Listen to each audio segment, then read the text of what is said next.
米国メディアウォール・ストリート・ジャーナルは、米国と韓国はそれぞれトランプ大統領とムン・ジェイン大統領双方が在韓米軍に関する提案を受け入れなかったと報じました。ムン・ジェイン大統領は従来通りの5年ごとの交渉を、トランプ大統領は年単位交渉で今年は13億ドル、約1400億円を提示したが双方が拒否したと報じています。そのため交渉は完全に行き詰まった状態となっています。今回新たに提示された在韓米軍削減案は、先日ドイツの駐留米軍削減を決定したことと同様に、世界的な駐留米軍削減の一環だということです。現在在韓米軍は28,500人規模。これをどの程度削減する案を出すかについてはまだ分かっていないようです。昨年2019年米韓両国は、前年よりも 8.2% 引き上げの9億2600万ドル、約1000億円で合意しました。しかしその時米国トランプ大統領は5倍引き上げの50億ドルを主張したとされています。そこでムン・ジェイン大統領は50億ドル以上を5年に分けて支払う案を出したとされています。最初の年は 13.6% 引き上げ、2年目以降は毎年 7% ずつ引き上げるというもので、最後の年には13億ドル、約1400億円を支払うというものです。トランプ大統領の50億ドルという法外な要求は、交渉の手始めに巨額を提示したに過ぎず、真に受けるものではないと推測されます。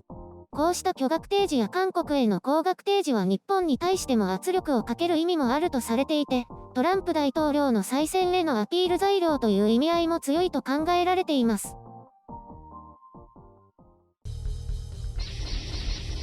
編集所官在韓米軍削減案というのは双方が合意し得るものになると思います。ただ、削減規模にもよりますが、米国としては韓国案での分担金増額プラス兵力削減、または金額現状維持プラス兵力削減となるのではないかと思います。もしくは兵力の大幅削減に加えて減額ということも考えられるでしょうが、これは双方にとっても現実的ではありません。韓国としては兵力微減で分担金も微減、このあたりが落としどころかと思います。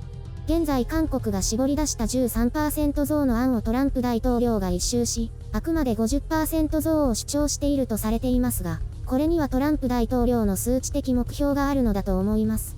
ムン・ジェイン大統領が示したとされる5年間分割案では分担金が5年で 1.5 倍になるということになります。しかしトランプ大統領が一つの目標としている数字は5年間で2倍なのではないかと思いますね。選挙演説で駐留費を5年で2倍にする。今年はこれだけ増額して順調だ。こう言いたいのではないでしょうか。ここに決定的な大きな溝が生じていると思われます。トランプ大統領としては内容よりも数字というわけです。なので韓国側の数字が気に入らなければ拒否するまで、ということです。ムン・ジェイン大統領が提示した案はこれまで米韓の間で慣例的に行われてきたものとほぼ同じであり、数字的な違いはあっても多くのアイディアがあるわけではありません。そもそもその方式と内容に不満を抱いていたトランプ大統領が毎年交渉に強引に切り替えたわけです。毎年なら毎回交渉によって大幅増額のチャンスがあることと、毎年削減するチャンスがあるからということでしょうね。5年間縛られるのは米国にとってそれほど良い話ではないというのがトランプ大統領の考えでしょう。まあ北朝鮮との交渉がうまくいけばより自由度が必要とされたでしょうから。韓国としては基地従業員の人件費だけは支払われたので、この際とことんまで粘って、トランプ大統領が落選するか、選挙のために焦ることを期待しているのでしょう。ここまで粘ったのだから今更焦ったりはしないか。我慢比べが続くと、トランプ大統領としては韓国の低すぎる額には決して屈しない、満足しないと逆にうまくアピールしそうですけどね。じゃあこれに対してバイデン氏がどうできるかですが、どうするんでしょうね。以前の路線、同盟国との協力を強調すると思われますけど、お金が関わるところなので、選挙戦では触れたくないところでしょうね。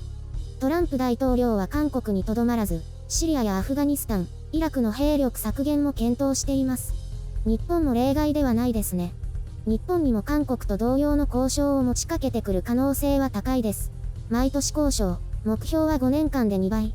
よく負担割合は各国違って、韓国の 40% に対して日本は 74.5% だから増額は避けられるという意見も耳にします。ただトランプ大統領はそういう数字は無視する可能性はありますね。有権者に細かく説明できないですから。現状に対していくら増額できるか、この最終的な数字が評価のポイントだと思っているようですから、負担割合がどうこうという理屈には耳を傾けないと思われます。もしくはどのくらい兵力を削減した結果、どれだけ米国側の負担を下げられたか。とにかくこうした目に見える数字を重要視してくるでしょうね。数字はパーセンテージで言うのかドルで言うのかわかりませんが、メディアはこういう見える数字は厳しくついてくるので、それは意識してくると思います。これに関しては幕が上がらなければわからないですね。ボルトン氏によって手の内までばらされましたから。しかもトランプ大統領が再選しなければおそらくこれまで通りとなるでしょうから、これに関してはまずは結果待ち。トランプ大統領としては選挙用に大きなことを言ってくるでしょうが、とりあえずは放っておけばいいでしょう。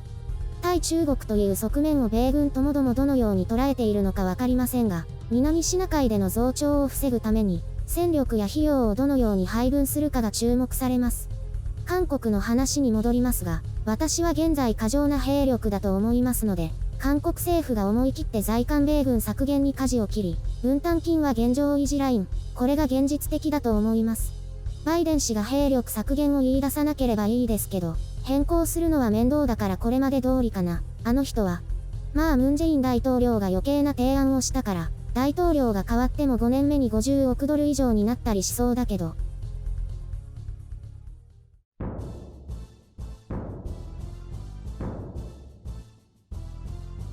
頭が痛い。感染した？違います。内容が難しすぎるからです。ただの人件費の問題ですよ。従業員の給与とか人員削減の問題と考えてください。そんなに単純化していいんですか？トランプ大統領が横暴な労組で、韓国政府が経営者という図式で考えれば分かりやすいと思いますけど。分かりやすいですけどすごく変な感じがしますね。だって人員削減してもいいんですよね。そうか。じゃあダメか。でもちょっとだけ分かりやすくなりました。トランプ大統領はいつものようにお金がたくさん欲しいんですね。ペラッペラに平たく言うとそういうことですけど。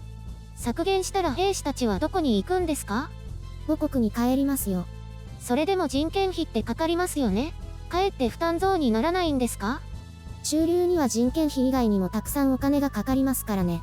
またドイツや韓国のように米国の負担比率が高い場合は帰国させた方が安くつくということでしょうね。さらに兵力削減となると兵器なども減らすでしょうから、その他の経費も減るんじゃないでしょうか。そっか。削減して余計にお金かかるんだったら削減したいなんて言わないですよね。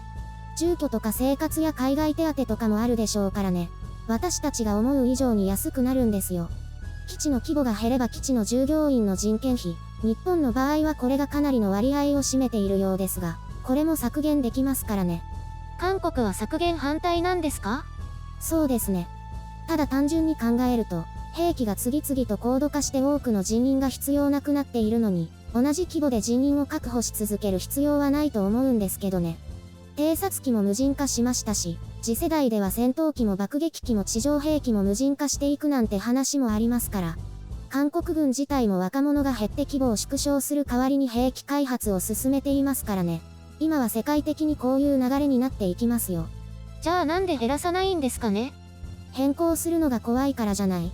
変えれば批判を受けるから。それだけ？多分それだけだと思います。現実的には過剰な人数を抱えていると思いますね。すぐ後ろには在日米軍が控えているのに。変なの。それなのにこんなにごねているんですね。だからそういう意味では保守的なんですよ。北には和平を望んでいると言いながらも大規模訓練を従っているわけですから。大統領は韓国軍に米軍減らしますって言えないんですか？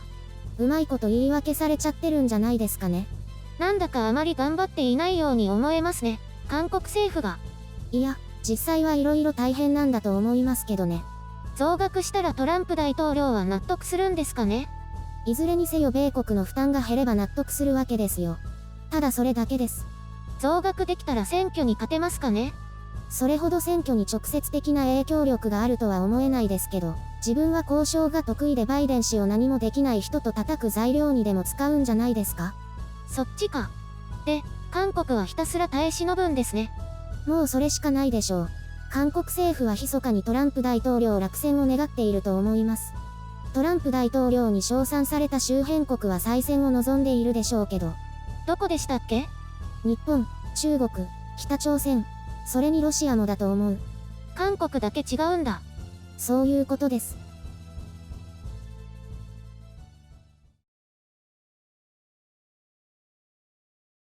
最近私にすごい能力があることが分かりました。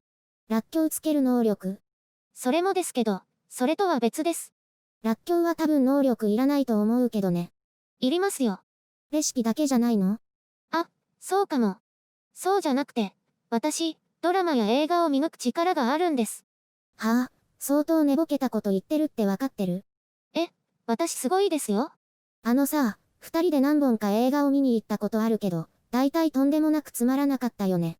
あの時はまだ才能が開花してなかったんですよ。今はドラマでも映画でも、30分見れば良いか悪いかがわかります。映画館に行って30分でダメだったって分かっても手遅れなんだけど。これは家用の能力です。大体30分見たら誰でも面白いかどうかわかるんじゃないの？そうですか？ 30 分ですよ。私なんかあまりにもつまらないドラマをたくさん見てきたから、予告だけ見て大体わかるけど。ゆるりんが勧めるのはちょっとオタクすぎて私は大体無理ですけど。それよりさ、白雪さんって評価サイトの星にすごく左右されるよね。それって問題じゃないの？評価に関わらず良し悪しを見抜けなきゃ。それは、ちょっと影響を受けやすいだけです。大体星5個中4個以上じゃないと見ないよね。ホラーは 3.5 でもいい方です。だから、それじゃあ結局有名作品しか見つけられないじゃん。でもこの前見つけたネットフリックスでやってるブラジルのゾンビものは良かったでしょ？あれは10年以上前に英国で放送されたミニシリーズ、デッドセットのリメイクだよ。DVD 持ってたし、貸してあげたでしょ。